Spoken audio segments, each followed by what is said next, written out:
Hello বন্ধুরা, আসসালামু আলাইকুম। আজকে আপনাদের জন্য নিয়ে এসেছি টমেটো সস কিভাবে তৈরি করতে হয় এবং দীর্ঘদিন 1 বছরের মতো সংরক্ষণ করে রাখা যায়। এবং এই টমেটো সস সংরক্ষণ করে রাখার পর আপনি যে কোনো সময় বের করে খেতে পারবেন। ভাজা পোড়ার সাথে খেতে পারেন, আপনি নুডলসের সাথে, অনেক কিছুর সাথে এই সসটা শেয়ার করতে পারেন। তো বন্ধুরা, চলুন দেখে আসি। আমি এখানে টমেটো নিয়ে নিয়েছি 1.5 কেজি টমেটো ধুয়ে নিয়ে নিয়েছি একদম। আমি কেটে নিলাম টমেটোগুলো। একটা টমেটো চারফালা করে নিয়েছি। আমি এগুলো এখন সিদ্ধ করে নিব, কোনো পানি ছাড়াই। এক ফোঁটাও পানি দেওয়া যাবে না সংরক্ষণ করে রাখার জন্য। এটা সিদ্ধ করে নিতে হবে, একদম ভালোভাবে সিদ্ধ করে নিয়ে দেখুন ঠিক এরকম করে পুরোপুরি সিদ্ধ করে নিতে হবে। তারপরে আমি এটা একটা ব্লেন্ডারের মধ্যে নিব। আমি অল্প অল্প করে ব্লেন্ড করে নিব। বন্ধুরা দেখতে পাচ্ছেন আমি ব্লেন্ড করে নিচ্ছি। একদম মিহি করে ব্লেন্ড করতে হবে, কোনো বিচি পর্যন্ত থাকবে না টমেটোর। তারপরেও এটা আবার ছেঁকে নিতে হবে।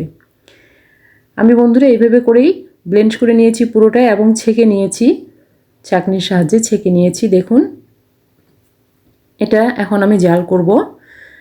এর মধ্যে দিয়ে দিলাম আমি ভিনেগার 1 কাপ। ভিনেগারটা অবশ্যই অ্যাড করতে হবে, এটা যেন কখনোই মিস না করেন কেউ। এখানে আমি নিয়ে নিয়েছি আরও শুটমরিচের গুঁড়ো, নিয়ে নিয়েছি টেস্টিং সল্ট, চিনি নিয়েছি 1 কাপ এবং লবণ নিয়ে নিয়েছি স্বাদ মতো। আমি সবগুলো উপকরণ একসঙ্গে ঢেলে দিলাম। উপকরণগুলো মিক্স করে নিব টমেটো সসের সাথে। এখন আমি এটা জাল করব। জাল করতে হবে ততক্ষণ যতক্ষণ না এটার কালারটা পুরোপুরি চেঞ্জ হয়ে না যায়।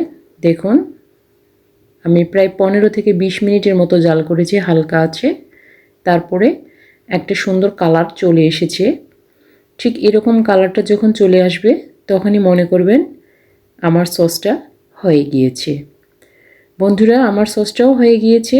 আমি এখন এটা ঠান্ডা করে নিচ্ছি, একদম ঠান্ডা করে নিব, কারণ বোতলজাত করার আগে অবশ্যই ঠান্ডা করে নিতে হবে। বন্ধুরা আমি এখন 2টো বোতল নিয়ে নিয়েছি, জার নিয়ে নিয়েছি আমি এখানে।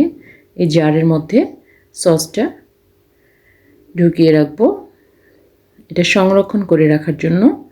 আমি আপনাদেরকে দেখাচ্ছি। আসলে এইটুকু সসে তো আমার বাসায় কিছুই হবে না, আমি জাস্ট আপনাদেরকে দেখাচ্ছি যে এভাবেই সংরক্ষণ করে রাখতে পারেন আপনারা। আমার প্রচুর সস লাগে বাসায়, কারণ আমরা প্রচুর সস খাই। আমার বাচ্চারা চিকেন চাপ খুব পছন্দ করে, মাটন চপ পছন্দ করে। চিকেন চাপ, মাটন চাপ, ভাজা পোড়া, নুডলস সব কিছুর সঙ্গে আমরা সসটা ব্যবহার করি, টমেটো সসটা। দেখুন বন্ধুরা টমেটো দিয়েই টমেটো সস কত মজার একটা খাবার। আর বিকেলে এরকম যদি মুচমুচে খাবার হয় তাহলে তো কোনো কথাই নেই, টমেটো সস অবশ্যই লাগে, খেতেও ভালো লাগে। থ্যাংক ইউ বন্ধুরা।